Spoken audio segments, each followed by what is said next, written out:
Hey, yo, ladies and gentlemen, it is that dude Dance back at it again. And me and my brother Sonata are here with a very, very, very special guest. Allow him to introduce himself. Yo, man, say, man. Hey, man, say, man. It's your boy. It's your dog. It's your black man. w.rj.c in the building, man. Helen from the south side, west side. From Chicago in general, man. I'm in this motherfucker in Texas now, dog. What's going on, man? Got the debut album Yona just dropped. Man, I'm here with my brother Sonata, with my brother Dez, man, and we finna get it cracking. And we finna get it bracking, and we finna get to chopping it up and talking about the masses and what's happening, man. Let's go, man. What's up? What's up? Mm, mm. Like my brother said, I'm always here with my boy Sonata, and we are about to get into it, man. Uh, First off, I want to start off by saying, "Yearning of No Avail, Yona." Oh my God, what an album, man! What a fucking project. What place do you have to go into just to be able to talk about and or be so open and honest on a project like this? Brother, man, isolation. You know, John Lennon got a song that go, isolation. And you Mm, know, my nigga, I think like, fortunately and unfortunately, like when I'm the most alone is when I'm the most honest. So I think that something for me personally I was trying to work on was like kind of being open with that honesty. And for me, putting this album out is one of like the first steps too, amongst other things, if you know what I mean. yeah, I get you. Okay, okay.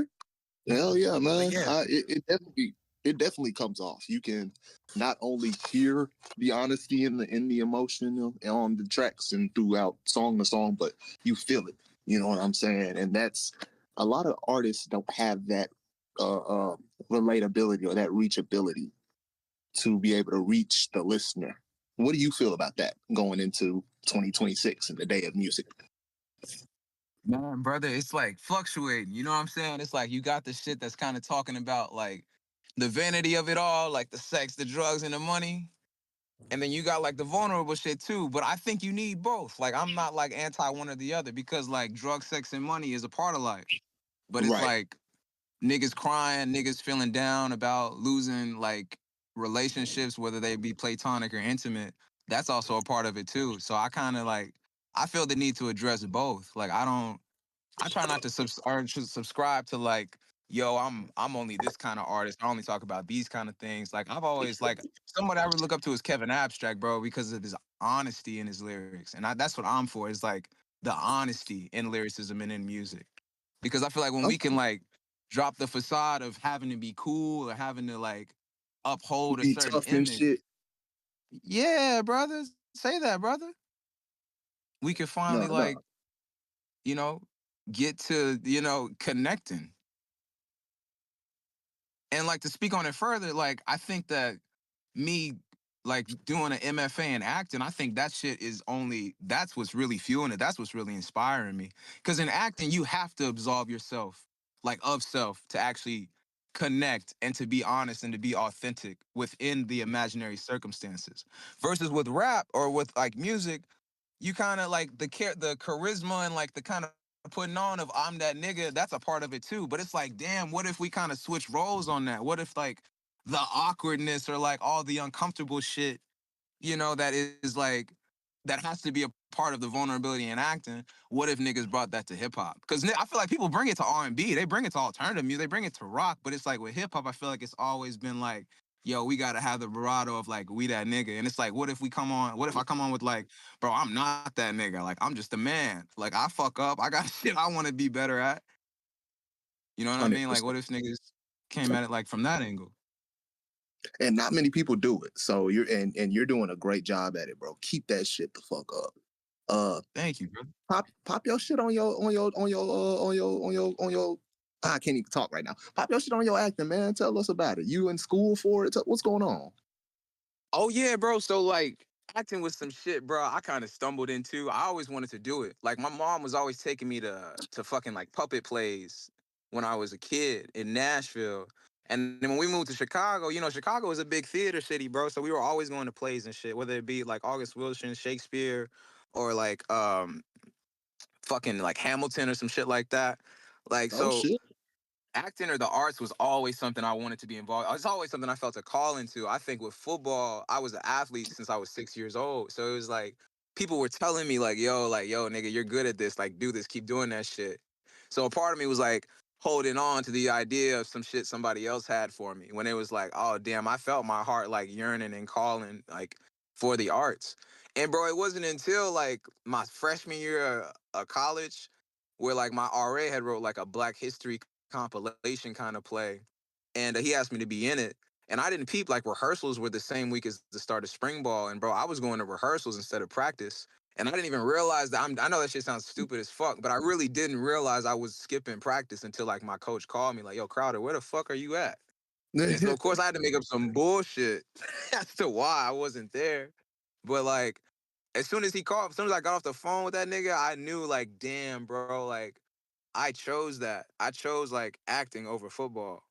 Like I'm done with this. But even like further, like I was done playing football like senior year, bro. Senior year of high school. In But your that high shit was so school, oh fucking God. that shit was so heartbreaking though, bro, because it's my senior year. You know what I'm saying? That's the year niggas get scholarships. That's the year niggas go the craziest, right? But it's like I could feel it like mid-season, bro. Like, man, I don't love this the same way anymore, gang.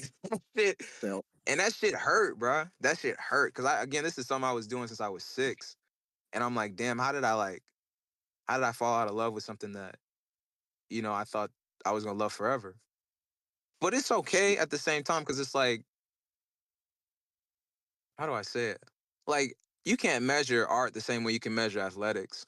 Like you can't objectify it the same way. Like you can objectify an athlete because it's like, oh, this nigga's getting slower, or this nigga's losing his strength, or this nigga's not the same after an injury. But like with the artist, even if you say like, oh, this nigga's album wasn't good, it's like you could use like that bad, like that flop of an album could make your next one transcend even higher just because the one before that was so bad.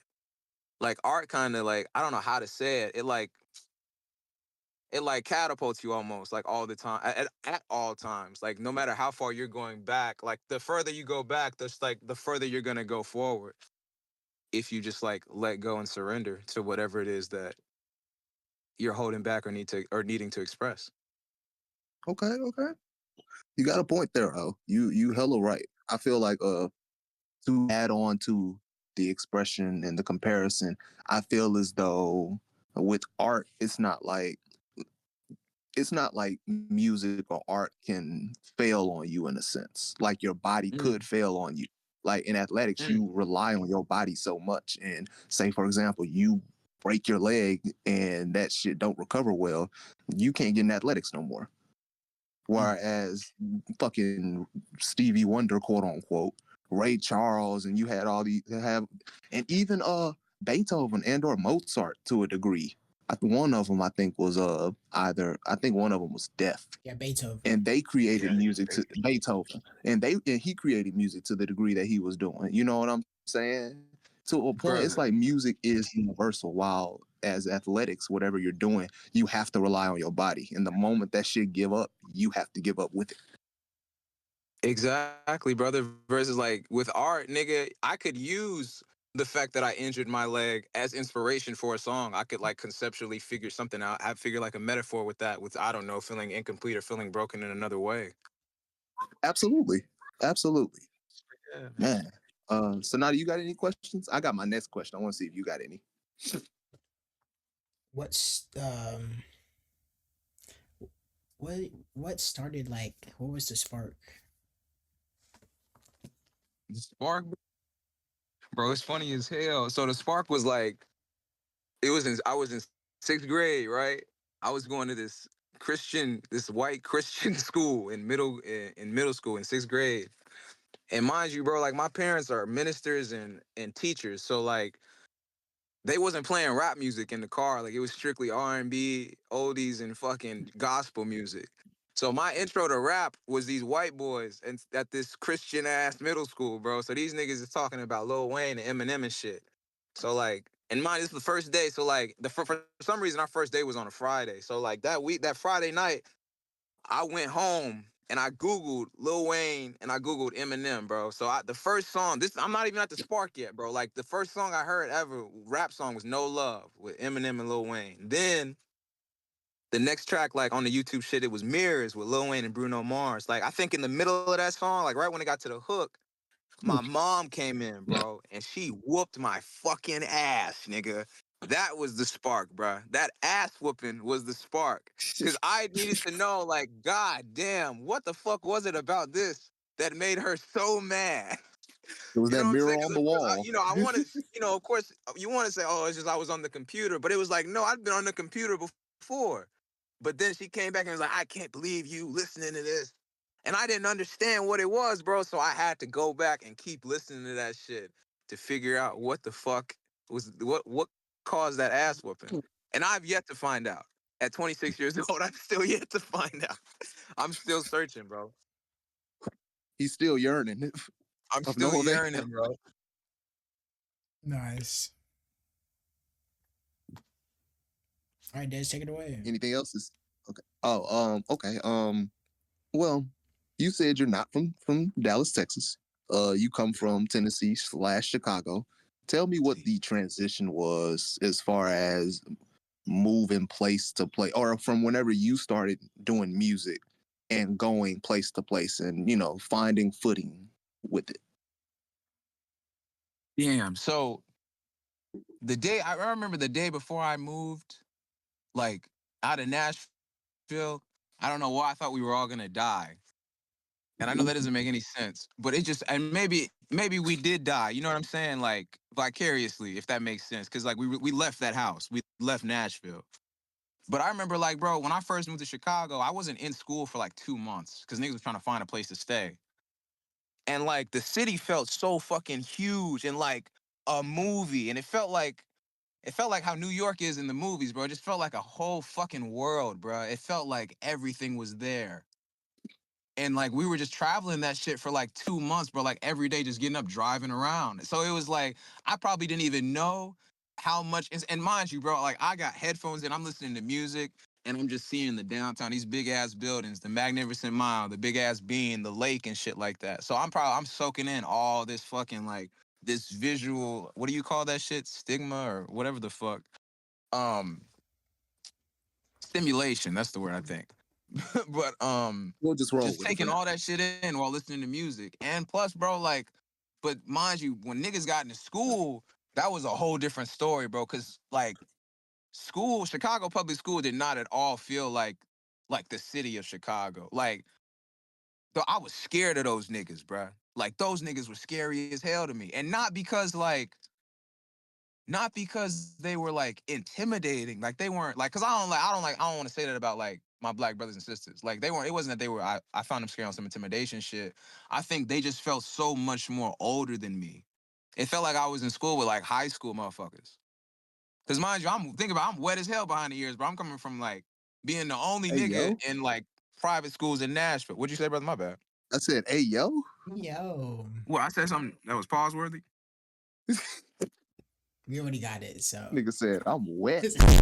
Yeah, I'll pause. We can pause that one. We can pause that one. But but nah, gangs. Niggas was like, niggas just didn't know what the fuck it was, bro. These niggas is coming from like gang infested neighborhoods and shit like that. I'm like, bro, why niggas so like, niggas seem so down, bro. Niggas seem so Right. damn like depressed. And like a nigga had to tell me, he's like, yo, bro, you gotta realize, nigga, you coming from Nashville, bro. Like life there, that shit ain't gonna be like life in Chicago, nigga. You got some niggas who having to evade grown ass men trying to fight them or trying to shoot them just because they like guilty by association by some neighborhood that they happen to live in because of circumstances or situations that's out of their fucking control. And mind you, this is a 12-year, 13-year-old nigga telling me this, bro. Like, not to say that like those kind of folk, like people that age can't have those conversations, but nigga, I wasn't coming from a place that they were having those conversations, like in Nashville. So I think the duality and like the polar opposites and the parallels and like which niggas talk about, like which niggas we're talking about life and culture and music. I think it just informed a different perspective in me because I was in Nashville till I was 13. Like to be somewhere for 13 years, that's a hell of a long time. But like to be somewhere from 13 to 18, those are extremely pivotal years. So it's like I was like born in Nashville. I feel like I was kind of raised in Chicago because I became a man there. So I think that's what informs like, and I think that's why I fiend for like polar opposites. Like I'm not intrigued by shit that's like me, which is funny because I don't know what the fuck I'm like.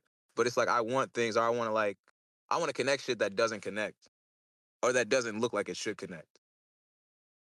Because that was my experience when moving to Chicago. Like I was connecting with niggas that I didn't think I would ever have connected with. Okay.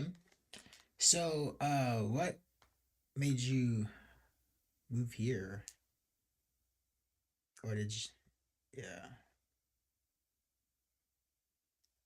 In Dallas, I moved here because I knew I wanted to study acting, and I was looking at different schools, and SMU was on the list of like the top 25 schools in terms of like grad acting programs. And I reached out, I auditioned, and I ended up getting in. So I moved here in fall of 2024. But I was like music is my passion just as much as like acting is. Like they're really like music is definitely like my first love, but acting is something like I want to be great at that too. So that's why I'm here. But I'm also here to like connect with other artists. And connect you have, man. You have connected in this motherfucking city. And Yo, man. in such a I'm not even gonna say a short time, but like even if you take a small window of time that you have been here, it, it's still a lot of connections. How is that? How does that feel to feel welcome in this community, in this city, full of strangers, technically? Bro, it's a beautiful thing. It's a heartwarming thing. And it makes me want to like pay it forward, bro. Because like I'm from the South, but I forgot how like welcoming people from the South can be. Because in Chicago, Yeah, people aren't really like that. Not to diss people from Chicago. There are amazing, beautiful people there too. But it's different. Like they're not as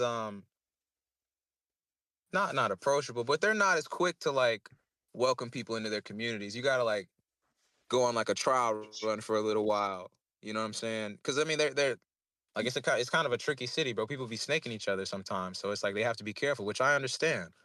But I think like coming back to that like southern hospitality down here, it's honestly like had me like kind of clocking and checking myself, whereas like where I can be kind of like well, I want to be like standoffish or not socialize or like not say anything, but then I have to remember like that's not what community is. Like that's right, not what creating community is. That's not what like, and that's not what I am. That's not what I come from. Like my both of my parents, again, like they're ministers and educators. Like those are two very much so like community centered professions. So it's like it's in me to be this. So it's like to be in an environment that is also that it's only towards like both of our ascensions, to be honest, because it's only gonna make me more open. And like if the environment is that way inherently, it'll only invite more like open people or people that aren't open. You know what I'm saying? Maybe we need people that aren't really like social like that are kind of like antisocial. So that way maybe they can be eased into opening up. So I'm grateful for Texas in that light. hell yeah, hell yeah. Well, this question got to get asked, man. What's the future looking like? What's next? Bro, the future, what's next, bro? Who knows, bro? Cause really, like, I'm ready to record another tape, but I also want to like let this simmer since this like just dropped 2 weeks ago. But like, bro, future wise, what I really want to do, bro, I want to make like native tribal albums, bro. Like, I want to go to Africa, spend like 5 years in Africa, go to like a month a country, and then like make music with like the locals in like each said country, or like a group of people that a group of musicians in each said country, and then try to combine those influences with like hip hop influences. I want to do that like in Africa. I want to do that shit in Brazil.